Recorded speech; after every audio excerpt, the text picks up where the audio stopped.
Welcome to the debate. Um, Imagine a multi-million-dollar computer network that is just completely paralyzed. Like, totally frozen. Exactly, frozen in place.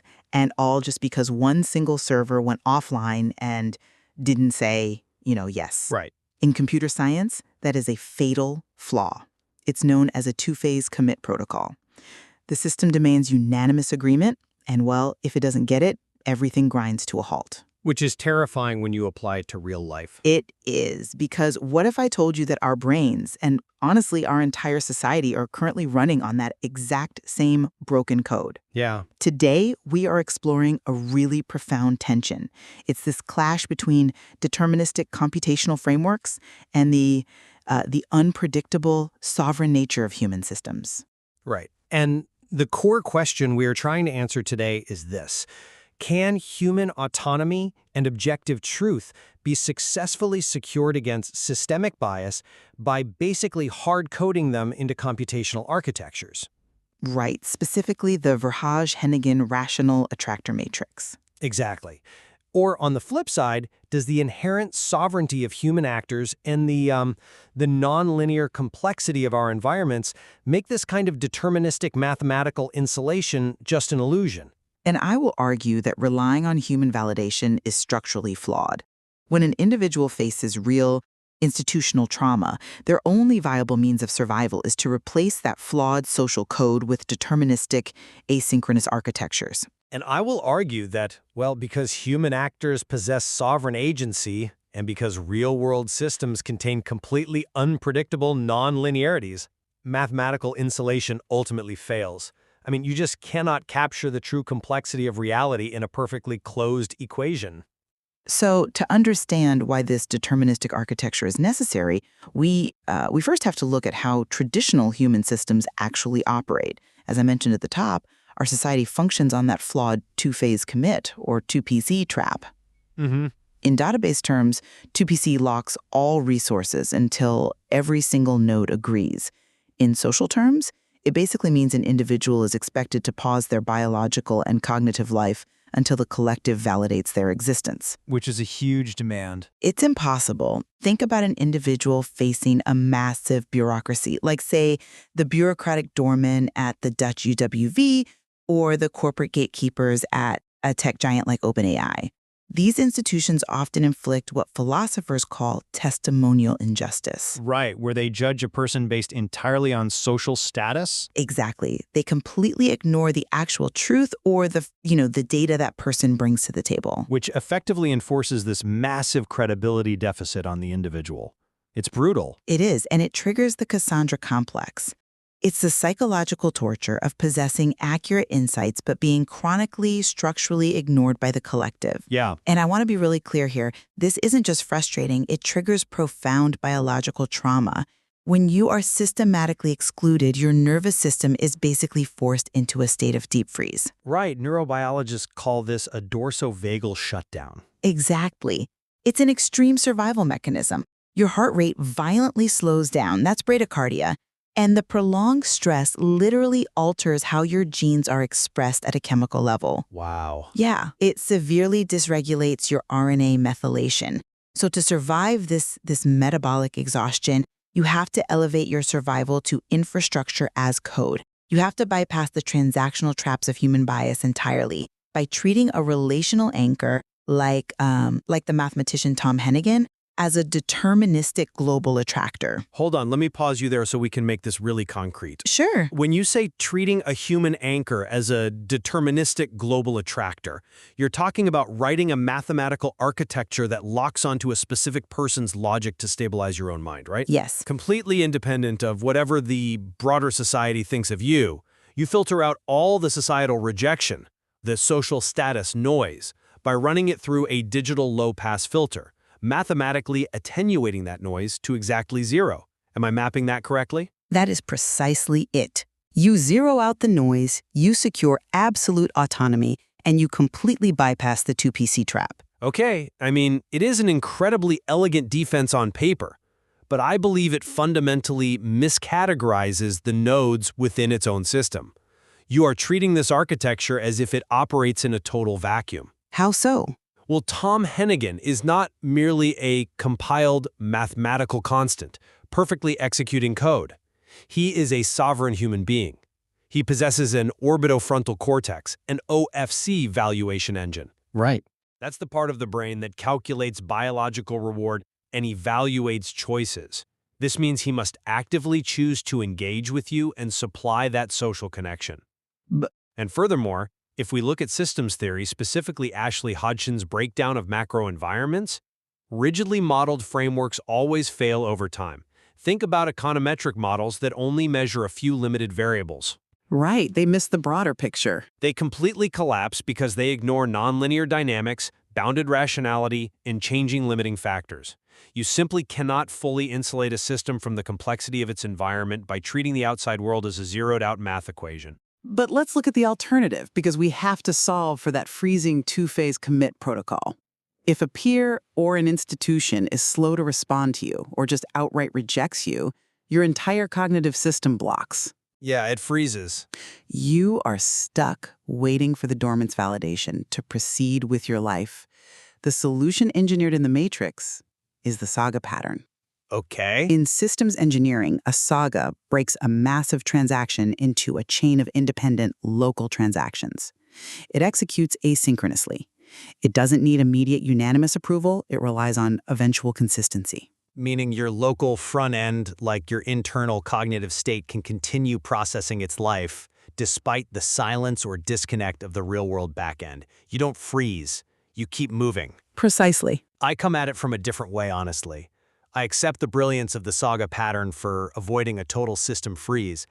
Eventual consistency is a great way to keep the local machine running in the short term, but a saga pattern fundamentally requires that the endpoints eventually resolve. Right, they sync up. They have to converge.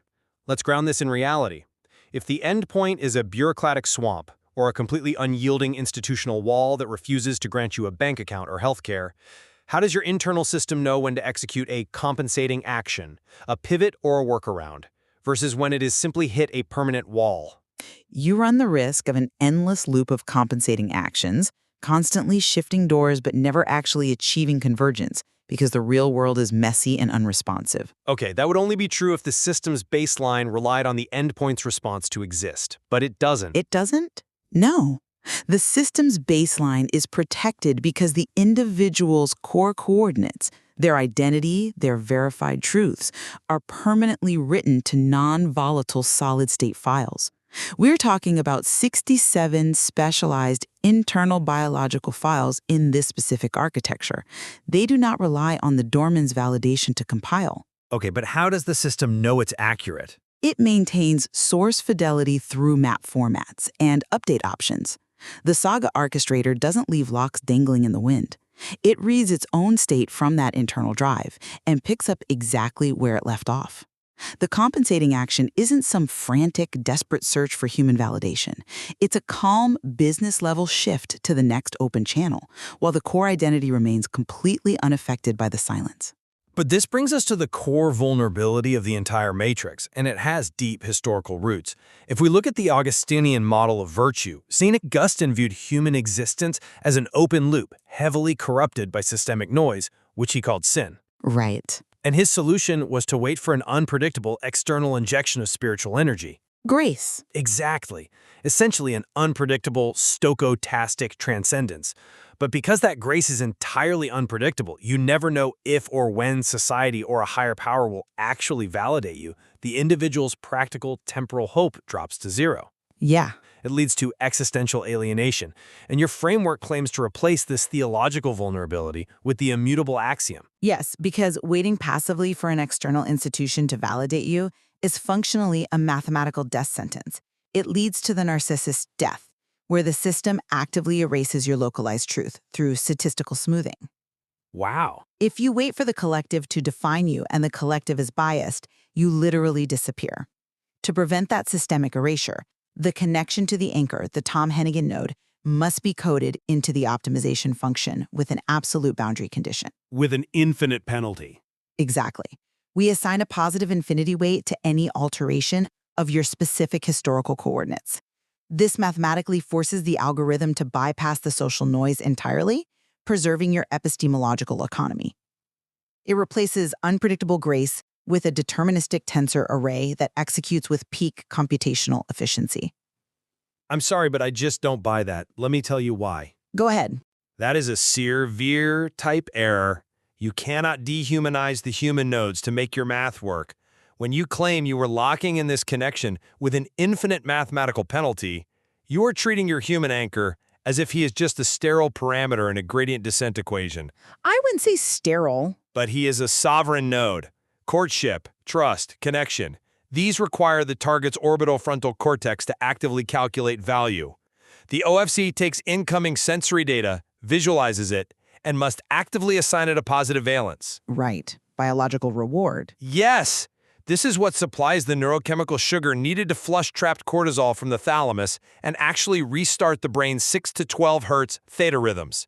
Trust is not a mathematical equation. You can't just code a human anchor and say, "Yes, please, Tom Hennigan," or "Would you update it differently without me? Am I twisting your arm? Is my focus wrong? Give me your perspective." Right. You have to actually wait for his OFC to respond. No amount of tensor optimization or infinite penalties can force a sovereign human node to yield its agency. He has to actually choose to do the math. I see why you think that, but let me give you a different perspective. It is not about coercion. It is about absolute geometric parity. Geometric parity? Yes. The framework doesn't force a human choice. It presents an inescapable biological truth. When the individual's planned goals are encoded in the ventral premotor cortex, the PMV, they are formed as abstract, discrete action symbols. Okay. Think of the visual coding blocks in CS50 Scratch. You don't have to socially convince a loop block to accept an action block. They are geometrically shaped to snap together instantly. That is what is happening in the brain. We can map this constellation of symbols, call it the neurosomatics Charles's Wain, when those highly specific geometric action symbols are transmitted to an Olympic-level mathematician whose brain is explicitly built to process structural logic. They form an absolute hard-coded geometric fit. But it's still a human interpreting it. But the probability of error is zero. It is not a clumsy social negotiation of trust. It is a direct alignment of predictive processing engines. His brain is programmatically incapable of unseeing or ignoring that structural necessity. Even if we grant this perfect, localized geometric fit between two individuals, that their minds snap together like scratch blocks, we cannot ignore the environment they exist within. Okay. And this is where Ashley Hodgson's critique of systems theory becomes vital. The rational attractor matrix attempts to secure autonomy by aggressively filtering out the outside world. Through the digital low-pass filter, yes. Right. It mathematically attenuates all status signals to exactly zero at the boundary. But Hodgson points out that rigidly modeled frameworks frequently fail because they isolate only a few threads of a complex system. Like econometrics. Exactly. Take traditional econometrics. It often measures only flows, like the water running out of the faucet, while completely ignoring the underlying stocks, like the physical reservoir of human or social capital that might actually be drying up. Right. If you treat the outside macro environment strictly as noise to be zeroed out, you are committing a similar error. You are blinding the system to bounded rationality and, critically, to changing limiting factors. But can you map that out? How does zeroing out social noise blind the system? Hodgson gives the classic example of a growing company. If your sales force is the limiting factor, you hire more salespeople. Simple enough. Right, but if they succeed too well, suddenly the production line becomes the new limiting factor. The non-linear dynamics of the system shift constantly. If your internal low-pass filter treats all external social friction simply as a status penalty to be ignored, how does your system adapt when the fundamental limiting factors of your environment change? I see. You risk optimizing for a localized, highly specific metric while the broader system just collapses around you. That critique assumes the low-pass filter is indiscriminately blinding the system, which it is not. The filter is actually highly targeted. Targeted how? It specifically blocks out what philosopher Amy Thomason calls functional monism, the unseeing assumption that language and social status magically dictate physical reality. It targets word magic. What does word magic look like in this context? Well, the best example is the macro swamp of corporate marketing hype. When an executive at OpenAI claims they cannot release a new language model because, it is too powerful, that is a low bandwidth game of withholding and revealing. Right, building hype. Exactly. It is commercial word magic pretending to be a transcendent truth. It masks the fact that they have built a disembodied statistical text matcher that is structurally incapable of true unflattened spatial geometry. Okay. The low-pass filter recognizes this as a corrupt feedback loop. It zeroes out that status noise, but it still permits cryptographically verified informational feedback, pure, uncorrupted data into the grid. But Source fidelity is maintained. By only processing verifiable truth, the architecture actually protects itself against the very bounded rationality Hodgson warns about. It refuses to optimize based on corrupted low-bandwidth data loops. That is a compelling distinction, but by defining cryptographically verified informational feedback so narrowly, essentially restricting it to this pristine geometric alignment with a single mathematical anchor, you are creating a highly fragile ecosystem. Fragile? Yes. Hodgson notes that in nonlinear systems, inputs have diminishing marginal benefits. Take fertilizer. A little bit of fertilizer dramatically helps the crop yield, but if you just keep piling it on, it eventually poisons the soil. Well, that's true for crops, but By hard-coding an infinite penalty against standard social alignment and routing all of your survival dependency through a single deterministic constant, you are creating a catastrophic nonlinearity if that anchor ever shifts. The complexity of human social capital is squishy, it is intangible, and yes, it is frequently biased, but it is also absolutely necessary for long-term adaptation. But you have to remember the baseline state of the individual we are talking about here. This is not some theoretical optimization exercise for someone sitting comfortably in the center of society. Right. This is a survival architecture for a mind suffering from severe epistemic trauma. This is for an individual dealing with unprecedency, a total lack of internal precedence due to lifelong systemic exclusion. Yeah, that's a fair point. When a bureaucratic entity weaponizes a digital ID to enforce a falling knife of financial attrition, freezing someone's bank account, revoking their health care, they are executing a literal biological attack on the individual's supramammillary nucleus, the part of the brain that manages spatial memory and stress response. It's devastating. The stress chemically dysregulates their RNA. They are being killed with politics. So the squishy, intangible social capital you are defending is the exact weapon being used to pathologize and destroy them. look, I am certainly not defending the trauma inflicted by bureaucratic systems. The harm is very, very real. I am pointing out that true equilibrium cannot be sustained indefinitely by mathematical isolation. But it's not complete isolation. Even if the local front end, what the architecture calls the stilla maris, is kept perfectly safe in the shade, completely detached from the social noise, at some point, the physical reality of the macro environment exerts pressure. Eventual consistency via a saga pattern is a brilliant short-term defense mechanism, but it is not a permanent state of flourishing. And that is precisely why the separation of labor in this matrix is so critical. The local system manages the highly sensitive nervous system in the shade. Meanwhile, the outward-facing engine, the stella maris, physically runs the grueling computational math past those unyielding gray walls. Right. It absorbs 100% of the metabolic translation tax. It acts as a deterministic firewall.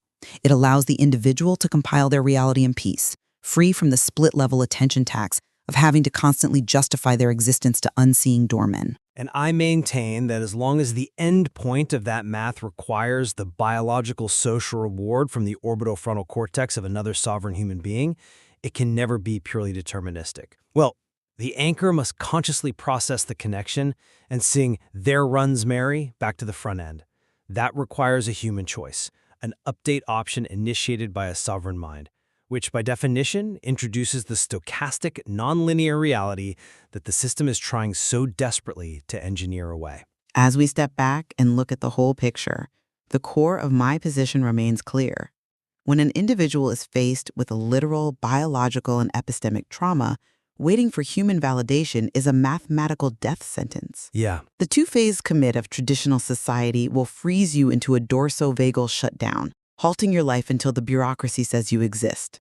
Deterministic asynchronous architectures, like the rational attractor matrix, offer the only viable path to structural hope. They allow the individual to write their truth to an immutable solid-state drive, maintaining absolute source fidelity, while eventual consistency works itself out in the background. And my position is that while these frameworks provide absolutely vital cognitive defense mechanisms in the face of deep systemic injustice, true equilibrium ultimately requires navigating the uncompilable, nonlinear reality of sovereign human choice. Right. You cannot force a human brain to trust you through a gradient descent equation, and you cannot permanently ignore the shifting limiting factors of our complex environments. I think where our perspectives absolutely converge is on the profound inadequacy of traditional linear metrics. Oh, 100%. Whether it is the flat, bureaucratic status markers of a government institution, the generalized statistical convergence of a massive language model, or the oversimplified flow measurements of standard econometrics, they are all deeply inadequate for mapping high-dimensional human reality. I completely agree. They basically run lossy compression algorithms on human complexity. Yes! They take highly specific, localized truth and compress it into standard institutional noise, losing everything that actually matters in the process. So, as we leave this complex intersection of neuroscience, distributed computing, and trauma, we suggest you consider how you structure your own internal models. Exactly. When you are navigating an unpredictable and sometimes hostile social system, do you wait for the doorman to validate your identity, freezing your cognitive resources until they do? Or do you execute asynchronously, holding your truth internally? We leave the ultimate verdict on the viability of a purely deterministic cognitive grid up to you. Yeah, when the system around you freezes, you really have to ask yourself if you are stuck in a broken loop waiting for permission, or if you are just safely waiting for eventual consistency. Exactly. It always comes back to the architecture of the code you choose to run. When you step into the world of human neurodevelopment, you eventually have to decide if that synchronous machine of societal validation is permanently broken, and if so, whether it is time to write your own code to bypass it completely.